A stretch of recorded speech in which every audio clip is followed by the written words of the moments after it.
to APDA Conversations. I'm Dave Grosby. It is a pleasure to visit with noted author Charles Bergman, been a professor at PLU for a long time, and has written a book, well, he's written several books, but his most recent book about penguins. And Chuck joins us right now. And Mr. Bergman, it's a pleasure to meet you, and thank you for being with us today. Thank you for having me, and it's a pleasure to meet you. First off, tell me how you're surviving COVID these days. We're doing well. Yeah, we have a nice yard, so I can go into the yard pretty easily, and it doesn't really change much of my life for the most part until I want to go someplace far away like Antarctica, and then I can't do that. But otherwise, my life is pretty similar to what it normally is, actually. Well, that's the thing. I mean, that's a big part of your life, and in doing a little bit of research, extensive traveling, not just in Antarctica, but South America. Traveling has been a huge part of your life, and it has led to the books that we're talking about, and including the most recent one about penguins. Why don't we start right there and tell me how you got to a point where you wanted to write a book about every penguin in the world and a quest to see them all? Yeah, well, it was an accident. It didn't start out. It wasn't something, I don't think anybody would start out thinking, I want to see every penguin in the world or every penguin species. We certainly didn't. It was really just that we developed this, my wife and I did it together, which is part of what was cool about it. It's a set of adventures we shared. It started as a bunch of adventures. You know, you go to really far away, cool places and see these cute little animals, and then they sort of take over in their own right. They're just so charming. And we found ourselves over time that, well, we'd seen 5 species, and then in South Africa, we volunteered with Earthwatch and spent a couple weeks living on Robben Island and realized we were almost halfway there, and we just thought, we'll go for it. It's a daunting thing to go for because many of them are far away and in very remote places. And like the Bounty Islands have a single species of penguin, the erect-crested, and you can only see it in the Bounty Islands in the Antipodes off in New Zealand. And nobody goes there. It's just a rock in the middle of the ocean. That's all it is a rock with penguins and albatrosses. So it requires some dedication to figure out how you're going to do that, how you're going to get there. And that was part of the fun. How different are the different breeds of penguins? Good question. It's a really good question. Well, there are 18 species, and there are, I don't know, 5 types basically, but they're sort of lumped into groups like crested penguins, and they're the ones with the golden crest, and people really like them, and people are familiar with them. And then there's brush-tailed penguins, and they just have a kind of weird tail. Okay. Just a bunch of feathers sticking out. And then the penguins people really know, the cool penguins people really know, are king penguins and emperor penguins, which are really big, 3 feet tall. And those are the kind of iconic penguins. So there are a bunch of types, and they're scattered they're only south of the southern hemisphere. So part of what you're committing yourself to if you do this is a lot of really extensive travel, because you have to go a long way to get to the southern part of the southern hemisphere. And then you have, that's just the beginning. And then you've got to figure out how you're going to get out in the ocean or cross the ocean to find these things. But it was fun. Well, it took us 17 years to do it. Wow. I don't know if this is a good question or not, but it just struck me when you said they're only found in the southern hemisphere. I mean, is there any way of knowing why that is? Well, it is a good question. And the reason is, I think the way to answer that is that Antarctica is really a big island. It's just a huge continental island surrounded by the only circumpolar, completely circumnavigable ocean in the world, the Southern Ocean. And that just blocks everything off. And penguins evolved in that ocean, and they gave up flight to swim, and because there was plenty of food for them in the water, and that then makes them they're by default southern hemisphere birds. Their equivalent are albatrosses. They're sort of kind of equivalent in the air. They developed really great wings so they could fly round and round and round down there. They're also southern hemisphere birds for the most part, and they just fly. They perfected wings to fly, and the penguins perfected flippers to swim. and that's the way evolution went, but it was all southern hemisphere. Interesting. There's one species that occurs in the northern hemisphere, and that's a Galapagos penguin, which reaches about half a mile north of the equator. That was the first penguin I saw. So just barely. Barely, only barely. Are they all, I mean, when you say penguin, are they all the same kinds of birds? Do they have different, did you notice different sorts of personalities, different sorts of behaviors? Yeah, they do. These are really good questions. Thank you. Yeah, no, seriously. One of my favorite penguins is the Gentoo penguin, because they're extremely playful. You can go, there are certain places where you find them, and there's pretty nice waves coming in, and they love to surf. They'll come surfing in, and then you watch one surf, come out of the water, go back in, surf along with the wave. The wave ends, they'll swim out, and the same penguin will do it over and over and over again. And they're clearly playing, and they're really delightful. They're one of my favorites. Royal penguins are extremely curious. If you get off the boat on a Royal Penguin Island, you'll find yourself surrounded by 25 or 50 royal penguins looking at you.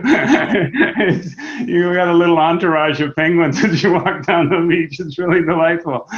So yeah, they're definitely different personalities. Some are much more skittish and cautious, and some are much less so. And then part of what I like about them is exactly that they have different kinds of characters about them. Should we see if we can experiment and get a look at some of them? Sure, you want to try it? So I'm just going to do a screen share. I have 12 images I brought. And this should open it up. And slideshow from the beginning. So that's the title of the book, Every Penguin in the World. And there's the cover. There's a quote here from Dr. Goodall, which we can come back to if you'd like. She endorsed it, which is an amazing thing for me. That had to be, just let's stop there right for a second. I mean, that had to be just a tremendous, I mean, I guess pride. I mean, to have Jane Goodall acknowledge your work in such a way. Yeah, it was a high point in my life, and we can come back to it maybe a little later. I got to know her through a project I did with her in Africa. She and myself and one of my students and a biologist, 4 of us as a team, did a project with parrots. If you're interested, I'll be glad to tell you about that. Absolutely.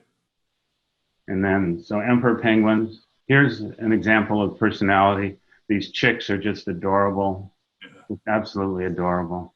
You can see how they seem so expressive and how happy this chick is to have its parent. Same chick with the parent. You did the photography as well, correct? Yeah, these are my photos. Beautiful. And here, each one of these is like a different personality. You see the one peeking over the top. Right. This is South Georgia Island, one of the remote islands, but one of the spectacular, I think one of the most beautiful places in the world. And you can see why. This is, if you know anything about Ernest Shackleton, this is where he began his big voyage that was so famous now.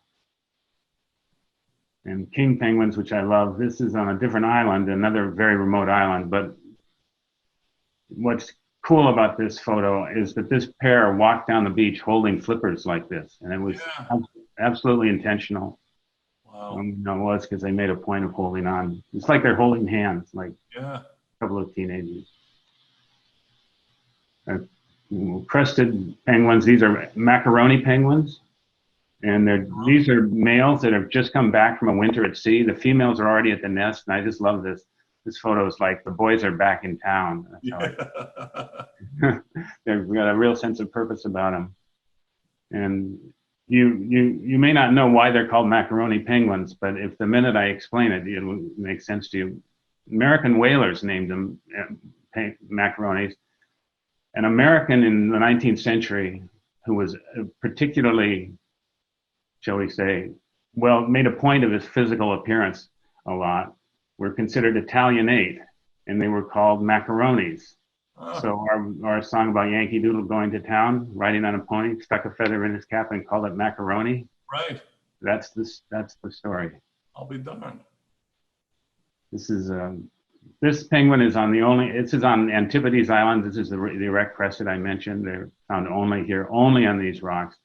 It's also cool because it's the only penguin that can actually do something with it. It can raise and lower its crest, and no other penguin can do that. Really? And just one of the spectacular scenes for doing this thing. Beautiful shot. Falkland Islands. The story here is that I could see the sunsets coming, and I was down by the water, and I walked up to get the photo with the penguins in the foreground. And they would have all been looking at the sunset, which was the idea, only they all turned around to watch me. I became the show as far as they were concerned. Wow. So that was memorable. And then here's a Galapagos penguin. And what I like about it is, obviously, the spray of the ocean was hit by the sun just in such a way that it made a rainbow. Beautiful. Penguin. And then I want to share this. I took students to Antarctica a number of times, and in 2014, we carried a 12 flag down there, and we posted a photo we posted this photo, and Pete Carroll tweeted it, which I thought was just awesome. So fantastic. Yeah. Anyway, I love the Seahawks. So there you go. Tremendous. I'm coming back to you now. Okay, that was terrific. Who are their enemies? What are the same predators for all penguins? Yeah, pretty much. And the main animal they have a problem with is the leopard seal, which is a long it's a kind of prehistoric looking seal, but it has a big mouth with a lot of teeth, and it likes penguins. And so they have to watch out for them, and killer whales will also take them if they can. Okay. You talked about Jane Goodall, and we mentioned the quote, and we saw the quote, and you said you had a chance to work with her in Africa. Is that correct? Yeah, I've done a lot of work with different animals. I've written about a lot of different animals, and one of them that I really like a lot are parrots. And I've written a lot about them, including in Smithsonian, and in that article, I got to know the president of the World Parrot Trust. And they developed a project in Africa, in Uganda. It was the first time that parrots that had been smuggled out of Africa, and a lot of parrots get smuggled out of Africa, were confiscated in Bulgaria, of all places, and then returned to Africa to be released into the wild. And the World Parrot Trust was doing this, and they asked Jane Goodall and me and a biologist named Roland Martin to do the project. So I got to work very closely with her for the duration of that period. And what began as 200 parrots smuggled out of the country, out of the continent. By the time the release took place, there were only 22 left. So there's a really high mortality. Wow. When animals are smuggled. But we took them out to an island in Lake Victoria, just outside of Entebbe, and had them, it involved kind of a transitional cage and that sort of thing. But she pulled the cord open and the parrots came out. And it was just one of those memorable things. I had dinner with Jane Goodall. What can I say? She's like one of my real heroes. I think she's one of the great humans on the planet right now. She still travels 300 days a year. She's 86 years old. She's on a mission to do what she can to save animals and save the planet. And so it was a really great honor, and that's partly how then I was able to get an endorsement from her, which, as you notice, really people, when they see that's like that's its own achievement with regard to the book, Stands out. Yeah, it does for me as well. So thanks for asking about that. Absolutely. This is APDA Conversations, and I noticed one other thing before we talk about the Parkinson's aspect in your life is that your wife does all this with you. Is she share the same passion, or did she develop the passion as you guys got to know each other better? Well, she's always loved animals, and she's always loved to travel. And I think So she shares the passion. I think that's probably the simple way to put it. I think it's also true that she probably hadn't traveled in quite the same way as I do until she met me. um, so we have a kind of compromise. We may spend 2 weeks out, you know, kind of roughing it in the jungle or something like that. And then we stay in a very nice hotel when we get back out. And then we're both happy. So it works quite Balance well. the scale. Sounds right. Yeah. How did you find out you had Parkinson's? How did it enter your life? Well, actually, it was, I can mark it after I began to notice a tremor in my left hand after, in fact, 2012. And coming back from Antarctica, I hadn't noticed it before. And it's funny, I remember with regard to Antarctica, but it had nothing to do with Antarctica. I just kind of remember that. And so I saw my doctor, and he diagnosed it as an essential tremor. And for about a year, that's what I thought I had, was an essential tremor. And almost by accident, went to a neurologist, saw a neurologist to talk about essential tremor stuff, and they suggested that it was probably Parkinson's.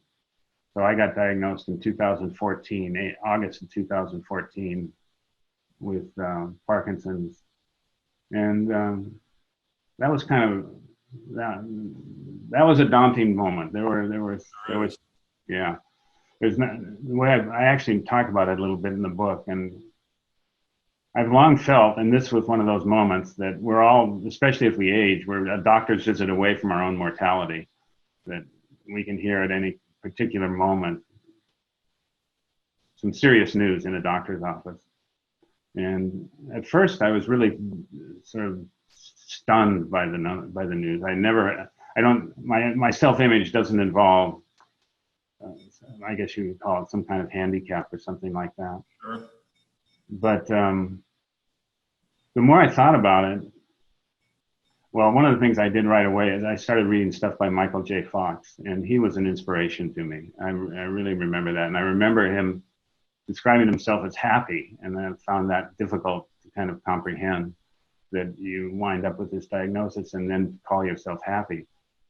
But the strange thing was, after probably 3 or 4 months of transition, I found myself feeling happier than I had maybe in my whole life, which is really bizarre to me. I would not have expected that.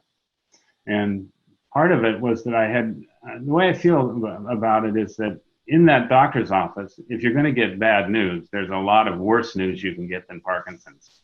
Right. And that when you get a diagnosis of Parkinson's, you're not getting a death sentence, you're getting a life sentence. And I began to think, what that really means for me is, what am I going to do with this life while I've got this particular condition? How am I going to let that affect me? Or how am I going to go on living this? And that's where penguins came in, because they gave me a real purpose. I really loved that purpose. And it's one of the features of penguins. Well, for example, when I was in South Africa working on African penguins, I was on Robben Island, which is where Nelson Mandela was imprisoned, and that prison is still there. And we worked really closely with the penguins with the biologist. And I read in Nelson Mandela's autobiography, A Long Walk to Freedom, that they had to work on the shorelines. They harvested seaweed, which they sold to Japan. And he describes seeing the penguins. And he describes how they reminded him of foot soldiers marching along off to the ocean, and that they were really comical. And that the prisoners drew comfort and solace from the comedy of the penguins. And people, it's true, there is a lot of solace to find in penguins, of all things. They're charming, they're funny, they're full of life. And they helped me. There's no doubt about it. They really helped me. And I just think anybody who finds themselves with our diagnosis, Parkinson's, really would do well to find things that help you, help how you feel about things. And I found it, and I just stuck with it. I remember a neurologist, I saw multiple opinions, and one of the neurologists I saw was talking about the travel I did, and said, well, you better do it all now, because in 10 years, you're not going to be able to. And I remember, I don't know, this was probably too cocky, but I just said, "Oh yeah, watch me." Watch me. And my current neurologist, whom I really like, is pretty impressed that I do as much traveling as I do. And I have been able to keep it up. And only this COVID thing has stopped us so far. So you haven't had any related challenges over the past 5 years? You're still able to kind of do what you want to do? Yeah, I very much have. And that involves a lot of ships and big oceans and getting off ships, going up and down gangways off the sides of ships and climbing into zodiacs with 6-foot swells like that. My main symptom still is a tremor in my left hand, and it's probably gotten more severe over time. You know, but the carbidopa levodopa keeps it quite well under control. My balance isn't what it once was. I'm much slower when I walk. I'm more deliberate when I walk, but it hasn't stopped me at all, you know, and I really like that about it. And I'm just really grateful that I'm able to keep doing what I'm really liking to do. We'll see how long I can do it. All right, so you've conquered penguins. What's the next mountain? Well, I'm still trying to think about it. I don't have a book project in mind yet. I'm going to do something. I'm sure I'll do another one, but I don't know what it will be. What I loved about the Penguin book is that it didn't begin as a book idea. It began as something we really liked doing. My wife and I liked doing together. And it only emerged as a book idea really almost after it was all done. I realized these are cool stories. I bet people would like them. This just should be a book.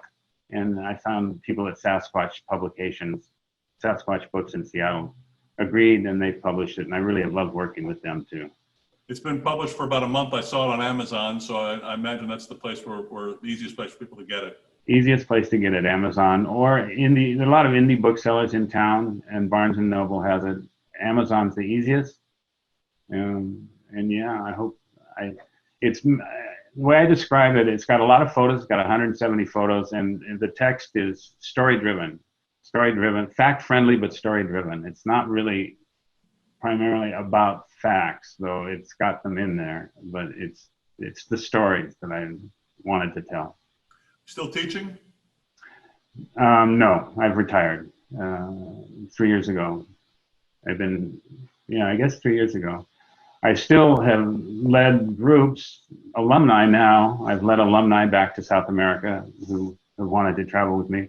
I've taken a number of their students. I used to travel a lot with students. I would take them to different places 6 or 7 times now, to Antarctica, Ecuador, and the Galapagos, Uganda, Tanzania, lots of places, Costa Rica. And I've taken a lot of students over the years. And so I did an alumni trip, and a lot of parents of students I traveled with came on that. It was really fun. So I've traveled with whole families to different parts of the world. It was great. Terrific. Yeah. This has been APDA Conversations. It's National Parkinson's Awareness Month. Author Charles Bergman, again, the book that is the most recent book that is out right now is about penguins, specifically every penguin in the world, and a quest to see them all, available at Amazon and local bookstores. Chuck, it was a pleasure meeting you. Congratulations on the book, your success, and successfully navigating the turbulent sea that is Parkinson's disease. Yeah. Thank you for having me, and it's a great pleasure to meet you. I've listened to you on the radio for a long, long time, ever since Groz with Gas days, and your current. I don't know if you're still working. I know you're still doing something for sure, but anyway, it's funny because I heard on the radio that you declared yourself as having Parkinson's, and then found out really almost the next day that we were going to do this interview, and so I'm honored to meet you. Well, likewise, believe me. I mean, this has been a real pleasure, and I appreciate the chance to get to meet you, and hope to get to meet you in person when all this stuff calms down. That would be great. Thanks a lot. Thank you.